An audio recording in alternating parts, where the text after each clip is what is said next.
I am a living example. To what extent is it helpful to the community? I am a living example because I was once a street boy. And if it were not because of Bosco Boys, figure out. My name is Peter Ndungu. I am 27 years old and I came to Bosco Boys from Kawangware slum. I was a street boy in Kawangware. My mom used to live in Kawangware slums, and at one point she left us and she was alcoholic. She was also very abusive. And she left us to the street, so I had to struggle and find my own way. I came to Bosco Boys through the Precious Blood Sisters. They're the ones who gave me the special opportunity to come to this institution.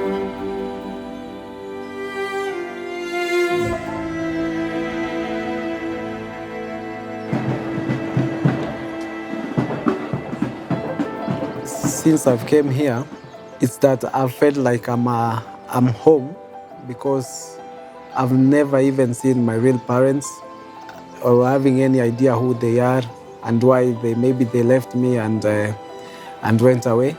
But when I came to Don Bosco, I found a family, a place that I can call home because they provided everything starting from shelter, education, and everything. So I remember when I came here, life was a little bit harder because I felt like I've just been neglected and left alone. But during my stay here, I've learned to be responsible because with the Salesian, they've been so caring. They've also given us a lot of advice so that they make sure when we leave this place, we go to be responsible people in the society. I reported Bosco Boys in the year 2004. That is after a life struggle from my family, where my siblings have 3 siblings at home. They were still young. By then I was almost 11, 12 years, where we had a lot of hardships. Because I'm a single mom, raised son, where we had a lot of problems. Due to hardships, I needed to go to the streets. My mom is a single mom, and my father was there, but was not responsible. But life in the street, it's hard. And things like drugs, and main drug was gum, and by then our street was bang was very common. So from there, my mom really struggled hard, and I remember, despite her struggling hard and no one to help, we could get something small to eat. But now, as life went on, things became more worse. I became more indulged in drugs, gum. And slowly, my mom saw that this guy will end up being useless. So he had about Bosco Boys, where they take needy children who are really in need. So he came here like thrice to ask for a chance. But the chance was not easy to find because we had other more needy children. But by the graces of God, after trying and trying, I was accepted at Bosco Boys.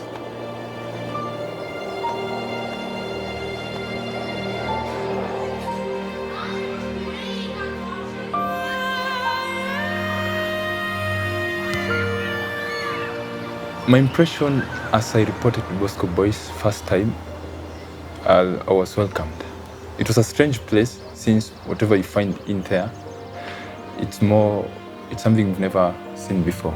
I could say it was a good life. So it was a home for me.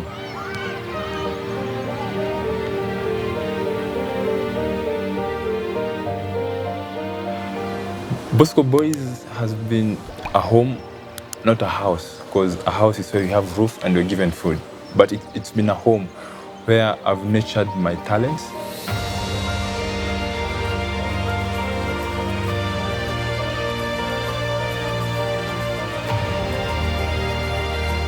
I have nurtured my being. And out there in the society, now that I'm living in the society where earlier, more than 10 years ago, I could be seen as a chokora, mapipa, and now it's a different story.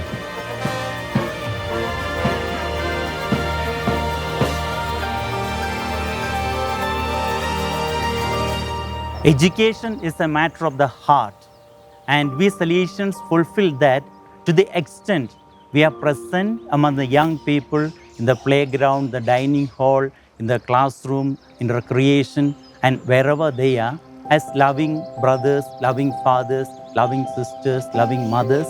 And in this way, we try to win them over by love.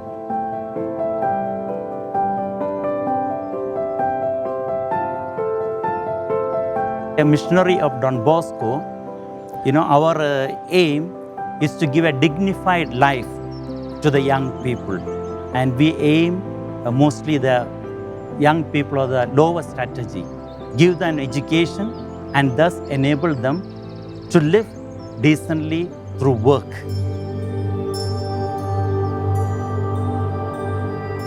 It was in 1918, our rector major, there was a call from the Pope that Africa should be our next target for evangelization. So 1980s, our rector major, Ignatius Vigano, received that call and asked the Indian provinces of Salesians to come to East Africa because there is a lot of connection between India and East Africa. And we responded to the call, and there were 12 pioneer Salesians from India, different parts of Indian provinces, came to Africa in 1980. We began this work in 1990, to be exact. It was started by one of the theologians who were doing theology. One of my 3 years senior to me, a father called Father Prabhu from Tamil Nadu, India. They were doing theology in Utume, in Karen. When they were going, they found a lot of children on the streets.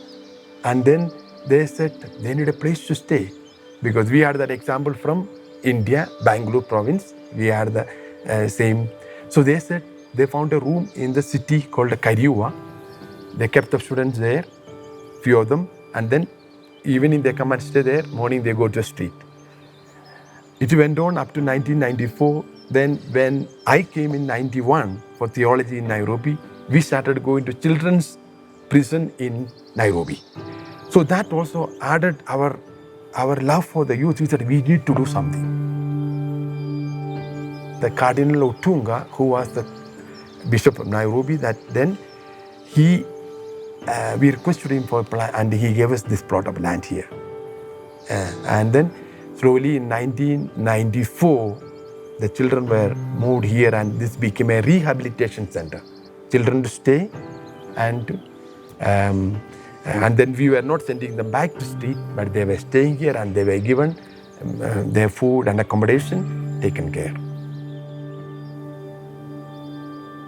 Don Bosco found Christ crucified in the young ragamuffins or the street urchins of Turin, just as Mother Teresa found Christ in the poor in the streets of Calcutta.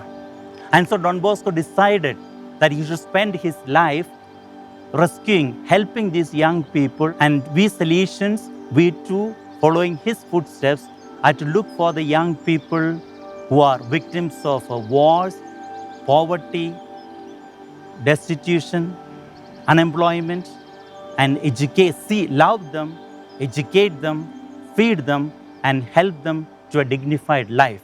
This one of the parents who came to the headmaster asked, "We hear this is the school for naughty children."